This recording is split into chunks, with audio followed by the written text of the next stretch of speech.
Hello guys, so summer is here, so let's go for a quick break, a weekend break sa Baguio City. Tara, samahan niyo ako.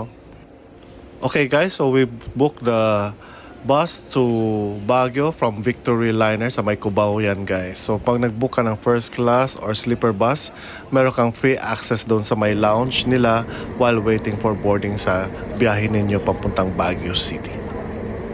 Okay guys, so sa biyahe ninyo, bibigyan kayo ng free cookie and a bottled water para meron kang konting snack para sa biyahe ninyo papuntang Baguio. And the ride will take about 3 to 4 hours, so medyo okay lang at enjoy the scenery papuntang Baguio City. Since dumating kami ng Baguio ng maaga guys, so dumiretso muna kami sa Igorot Stone Kingdom at mga 7:30 AM nandun na kami. Merong 40 pesos na entrance fee lang pero worth it naman at makikita ninyo how this majestic stone castle was built. Kakabukas lang nila noong 2022. After the Igorot Stone Kingdom, dumiretso kami sa Burham Park para maglakad-lakad ng konti. Ayan guys, tingnan nyo. Hindi pa masyadong maraming tao. At ngayon, under renovation ang Burham Park. Lalo na dun sa may lake kung gusto nyo mag-boating. So for now, hindi pa siya available.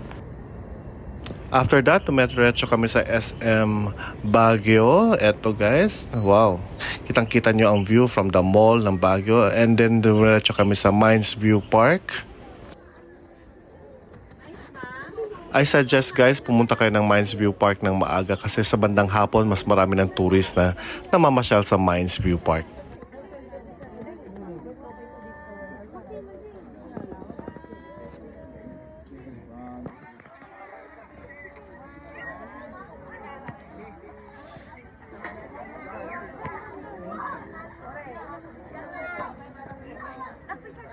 After naman neto guys, nagpunta kami sa may park papuntang The Mansion. So maganda rin dito mamasyal.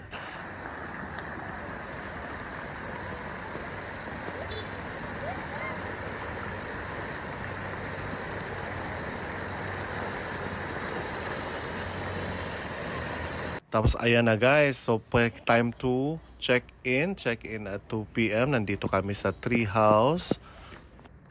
Pinook sa akin to ng friend ko na si Rika. So shout out Rika, thank you very much for booking me this wonderful and beautiful place na tutulugan namin here in Baguio.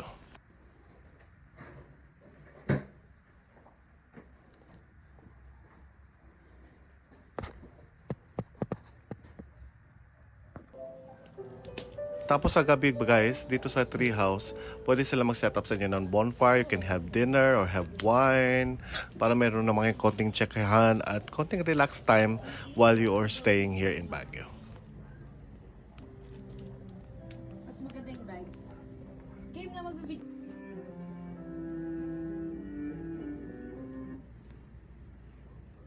Sarap, shit. Siyempre guys, hindi matatapos ang gabi, so kailangan muna nating mamasyal para matunaw ating pinagkakain for dinner. So papunta kaming night market. Ayan, so sobrang daming tao dito guys. Maraming choices for food and to buy clothes. And after that, we head out to go find a bar to relax and drink a little bit. Take it or leave it.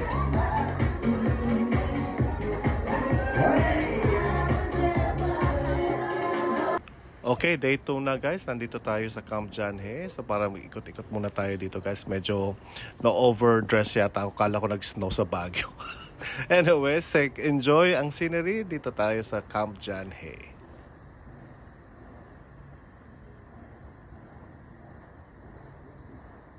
Sa baryong tahimik, umaga'y ligaya, huni ng maya, hatid na biyaya, sumasayaw ang dahon. Okay, since nag-crave kami ng steak guys, so nagpunta kami sa Sizzling Plate dito sa Baguio for dinner.